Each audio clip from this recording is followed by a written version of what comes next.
Hello and welcome back to Planet Stronghold Colonial Defence. Right, so do we want to do... let's do the job for Samuel. We're hunting for something, but do you mind telling me what, Samuel? Sorry, Captain, I thought you knew. While I don't mind packing heat, this is rather overkill for a simple nature walk. If you have to know, we're hunting for poachers. 2 of our rangers were wounded when they literally stumbled across them. And they knew they were breaking the law to shoot at our soldiers. Exactly. I may not agree with it, but if they were simple hunters, I could understand them trying to feed their family and protect themselves. Of course, that isn't what's going on. No. We already found butchered animals, where the most prized organs were taken and nothing else.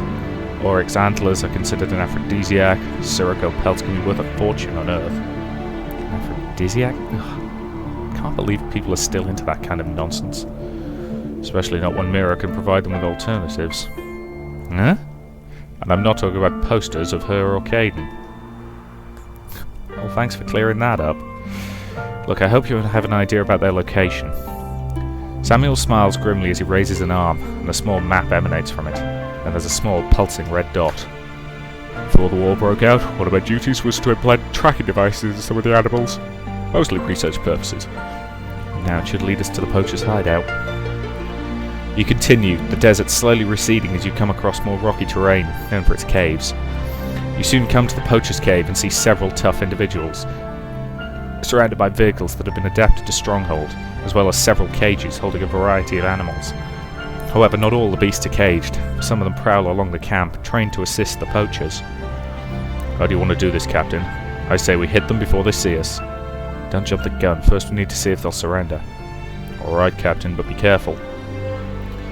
You raise your head up, and in a clear, loud voice speak. Hello down there. I'm going to need you to lay down your... Suddenly, you hit the ground as the air is filled with bullets and laser blasts. Samuel crawls along the ground and grins at you. I don't think they're in the mood to listen. One day, people will actually think before they act. So I'm assuming I need to take Samuel with me on this one. It's fine. And I still get a good dozen cards, which is good.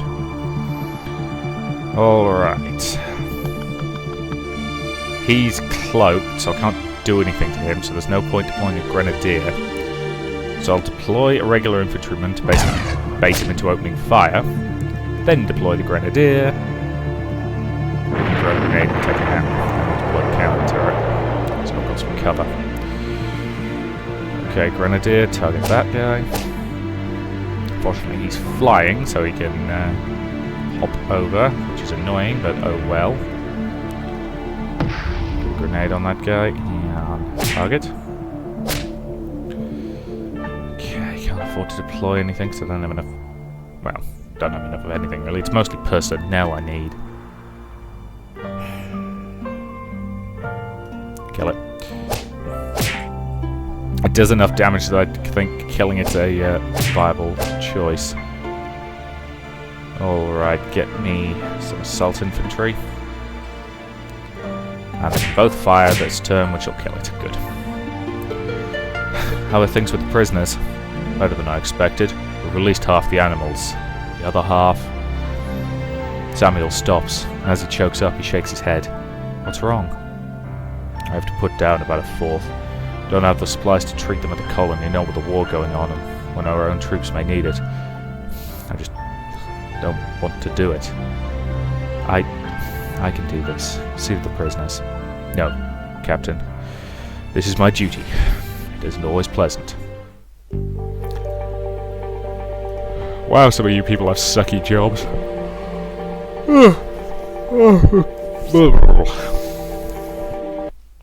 It's ridiculous. I could not get a proper night's sleep last night. I kept waking up every couple of hours. Go on, Lucius. Ask the captain. But what if the captain says no? I don't have any standing in the eyes of the law, and this could get me dismantled. We won't let anything happen to you, I promise. However, what you want, if you wish to be considered alive, that entails taking the initiative yourself. However, we will be there to support you, no matter the outcome. Unless you're proposing to replace every living human with a robot replica, you know you can ask me anything. Actually, some would view Lucius's proposal in exactly that manner. Huh? Captain, I am seeking your permission to have a child. While I appreciate the thought, you do know that's physically impossible. Let me clarify. I wish to construct a child. I am seeking your permission to do so. And what's stopping you? You hardly need my endorsement. I'm afraid he does, actually. Lucius went through official channels with his request and was denied. Why? The authorities felt there was insufficient reason to justify constructing another robot, since I was fulfilling my duties adequately. And officially they were afraid this was the first step to replacing people with robots wholesale. I even have the assault on audio, but it isn't exactly admissible evidence. What do you want me to do? As the captain of the colony, it's within your authority to allow research into areas otherwise considered off-limits, ostensibly for the good of the colony. So you want me to lie to my superiors? Duplicity like that could get me disciplined as well. I know this isn't an easy thing to ask, Captain. I already talked with your sibling, and they said yes, but we wanted both captains to know.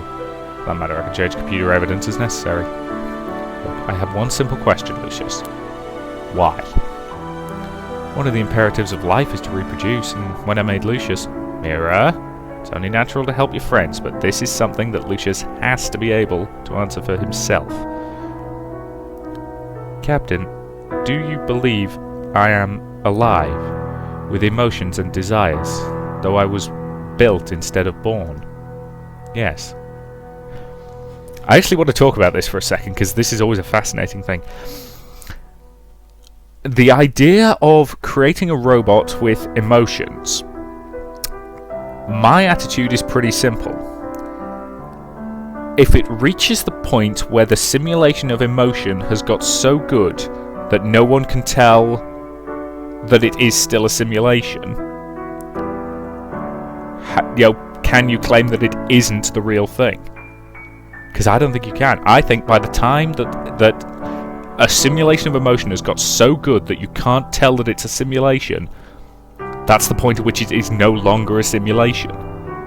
Does that make sense? It's the same way that once a AI can interact with you on a level that you can't realise that you're not talking to a real person, it's a variant of the Turing test, then you have created something that is close enough that the difference becomes meaningless. Does that make sense? Let's face it, one of my favourite episodes of Star Trek The Next Generation is Measure of a Man. Now, that's partially because I actually really like legal dramas, but it's the episode where the question is simple: is Data a person? And it's a really fascinating episode, and I really like it. And ultimately, it comes down to the fact that Data clearly fulfills 2 of the 3 categories for sentience, and the third one's impossible to judge. So ultimately they basically decide, yes, Data is a person. And it's a really great episode, and I'm sorry, I love this stuff. I love the implications of creating an AI. Though I maintain the only way to prevent AIs turning evil is to give them the ability to be sarcastic. Seriously, name me one sarcastic AI that's the bad guy. Anyway. Then, would it surprise you to know that I feel alone? Alone? You know you have many friends. I don't mean alone in that sense. There are none like me on the planet. If I was to be turned off tomorrow, that would be it. It is not a pleasant feeling, like an immense pressure on my shoulders. Haven't you ever felt like no one could understand you? Sometimes. That is nearly constant for me. However, that isn't the greatest reason I seek to make a child. Well, what is then?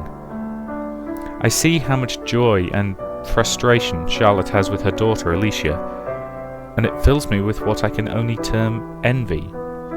How am I to understand the human condition if I am denied the privilege of engaging in one of its functions? Lucius, I'm sorry. For what? For your loneliness. When I built you, it was mostly to prove it could be done. I didn't think of the long-term implications. There is no apology necessary. I value my existence, and hope you do so as well. Going back to TNG again, we all remember the episode where Data does actually build himself a daughter, and that's a really good episode as well. As I say, I love TNG. There are many really bad episodes of TNG, but when it's good, oof. Anyway, how would you make this child? Are you going to make it just like you? Lucille. Her name will be Lucille. And no, she will not be a copy of me. She will be an entity in her own right. A blank slate. Though some of her neural network will be based on some of those I admire. A girl? Not there's anything wrong with it, but I'm curious as to why a female.